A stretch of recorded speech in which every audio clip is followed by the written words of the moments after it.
Assalamualaikum warahmatullahi wabarakatuh. Siswa-siswa Bapak, siswa-siswi Bapak, siswa kelas 7. Balik lagi dengan Pak Rijal. Pada kesempatan kali ini kita akan melanjutkan materi kita mengenai interaksi makhluk hidup dengan lingkungannya. Apa kabarnya kalian semua pada hari ini? Semoga kalian selalu diberikan kesehatan oleh Allah Subhanahu wa taala. Amin ya rabbal alamin. Baiklah anak-anak, ayo silakan dikeluarkan buku catatan IPA-nya, dilengkapi semuanya, karena nanti ketika kita kenaikan kelas akan Bapak cek semua sebagai dasar bahan pertimbangan untuk kenaikan kelas kalian nanti. Baiklah anak-anak, kita langsung masuk ke materi yang pertama mengenai jenis-jenis ekosistem. Ya, jadi jenis ekosistem nanti akan dibagi menjadi dua. Ada ekosistem alami, ada juga ekosistem buatan. Ekosistem alami contohnya apa saja? Ada hutan, ada danau, ada sungai, ada pantai, laut, gurun, rawa, dan padang rumput. Sementara itu ekosistem buatan misalnya taman, kolam, waduk, sawah, atau kebun. Dari contoh-contoh tersebut dapat kita simpulkan bahwa ekosistem alami adalah ekosistem yang terbentuk secara alamiah tanpa campur tangan manusia. Sebaliknya, ekosistem buatan adalah ekosistem yang sengaja dibuat oleh manusia. Nah, berikutnya bentuk interaksi dalam ekosistem. Jadi, pola interaksi antar komponen biotik. Itu yang pertama ada netralisme, yang kedua ada predasi, yang ketiga ada kompetisi. Kemudian, pola interaksi antar komponen biotik juga yang keempat meliputi antibiosis dan simbiosis. Nah, simbiosis itu juga terbagi lagi menjadi 3 buah simbiosis. Ada parasitisme, ada komensalisme, dan ada mutualisme. Nah, apa itu pola interaksi netralisme? Pengertiannya, pola interaksi netralisme adalah pola interaksi yang tidak saling mengganggu, tidak saling merugikan, dan tidak juga saling menguntungkan, meskipun hidup di habitat yang sama. Contohnya yang pertama, interaksi antara kambing dan kodok di ekosistem padang rumput. Kambing makan rumput siang hari, sedangkan kodok makan serangga pada waktu malam hari. Mereka ada di tempat yang sama, tapi tidak saling menguntungkan, juga tidak saling merugikan. Contoh yang kedua, interaksi antara kucing dan kupu-kupu yang berada di sebuah taman yang sama. Kucing mencari tikus, sedangkan kupu-kupu menghisap sari bunga. Lokasinya sama, tapi aktivitasnya berbeda dan tidak saling berhubungan. Yang ketiga, contohnya, burung pemakan biji-bijian hidup bersama dengan burung pemakan buah di habitat yang sama. Maka keduanya tidak akan saling mengganggu sumber makanan, tidak akan saling berebut. Gitu. Yang kedua, ada pola interaksi predasi. Pengertiannya, pola interaksi predasi adalah pola interaksi yang terjadi antara pemangsa atau yang disebut dengan predator dengan mangsanya, atau yang disebut dengan prey. Jadi adanya peristiwa predator memangsa hewan lain, itu disebut sebagai pola predasi, peristiwa makan dan dimakan. Contohnya yang pertama, pada ekosistem persawahan, tikus akan dimakan oleh ular. Berarti ularnya menjadi predator, tikusnya menjadi prey atau jadi mangsa. Yang kedua, pada ekosistem savana, hewan zebra, kijang, dan rusa akan dimangsa oleh harimau atau singa. Yang ketiga, pada ekosistem kutub, ikan salmon akan menjadi sumber makanan bagi beruang.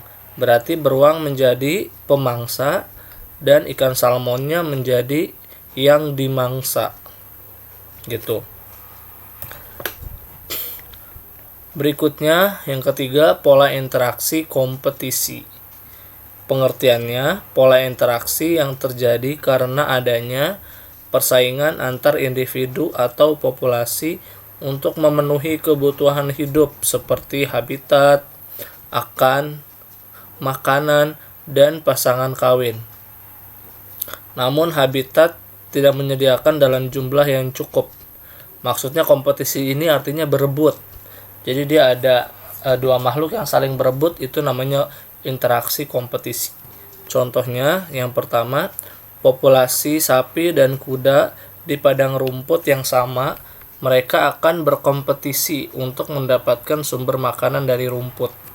Berebutan rumput, berarti mereka interaksinya kompetisi. Yang contoh kedua, sesama kambing jantan akan berkelahi untuk memperebutkan pasangan kawinnya. Ini juga kompetisi, dia berebut memperebutkan betina untuk dikawini gitu ya.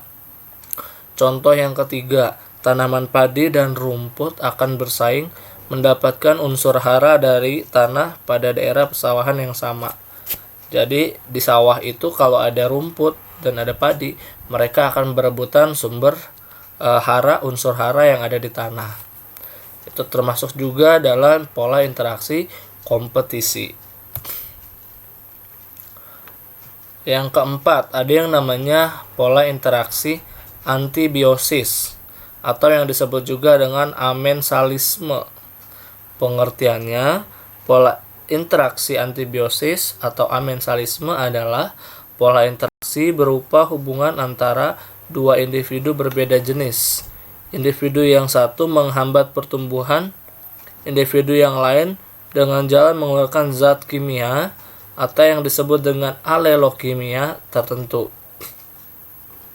Contoh, yang pertama ada jamur Penicillium notatum akan mengeluarkan zat kimia antibiotik untuk menghambat pertumbuhan bakteri penyebab penyakit.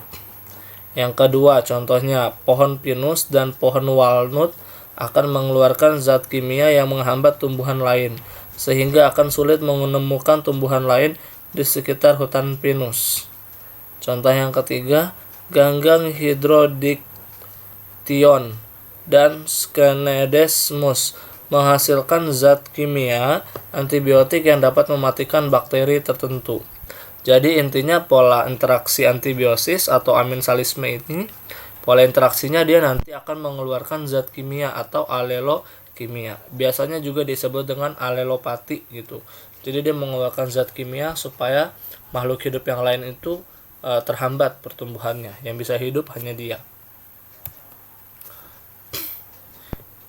Yang kelima yaitu pola interaksi simbiosis. Nanti ini pola interaksi simbiosis dibagi lagi menjadi 3. Yang pertama adalah mutualisme, yaitu interaksi yang saling menguntungkan. Contohnya simbiosis antara tumbuhan berbunga dan hewan penyerbuk seperti kupu-kupu. Ya, jadi contohnya adalah kupu-kupu dan bunga. Contoh yang kedua ada manusia dan bakteri baik Lactobacillus dan E. coli di ususnya.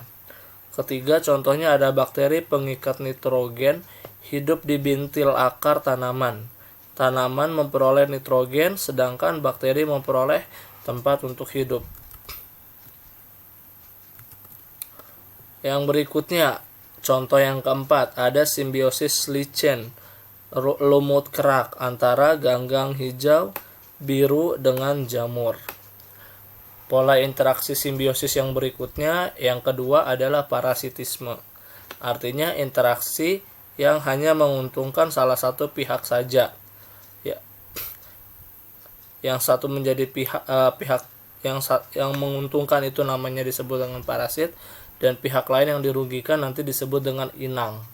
Contohnya adalah, jadi parasitisme itu artinya yang satu untung, tumbuhan atau makhluk hidup yang lainnya dirugikan. Contohnya yang pertama, benalu yang hidup sebagai parasit pada tanaman inang. Yang kedua, tumbuhan tali putri yang hidup menumpang pada tanaman lain. Yang ketiga, contohnya tanaman Rafflesia pada tanaman inang. Yang keempat, contohnya berbagai jenis bakteri jahat seperti cacing dan kutu yang hidup pada tubuh manusia dan hewan. Yang terakhir, yang ketiga, ada pola interaksi simbiosis komensalisme. Nah, ini adalah interaksi yang hanya menguntungkan satu pihak saja, sedangkan pihak yang lain tidak dirugikan dan tidak pula diuntungkan. Contohnya adalah simbiosis di antara ikan hiu dan ikan remora. Yang kedua, contohnya simbiosis antara tumbuhan epifit. Misalkan tumbuhan anggrek dengan inangnya. Jadi si tumbuhan anggrek ini nanti hanya menumpang hidup aja. Dia tidak akan membuat inangnya itu mati. Yang ketiga, simbiosis sirih yang merambat dengan pohon. Nah, cukup sekian materi mengenai pola interaksi pada makhluk hidup. Jangan lupa kamu ulang video ini apabila masih ada hal yang kamu bingungkan. Jangan lupa kamu catat semua yang Bapak jelaskan tadi supaya menjadi bahan pembelajaran kamu di rumah. Cukup sekian materi pada Pak Rizal pada kesempatan kali ini. Sampai ketemu lagi di pertemuan berikutnya. Bapak akhiri. Assalamualaikum warahmatullahi wabarakatuh.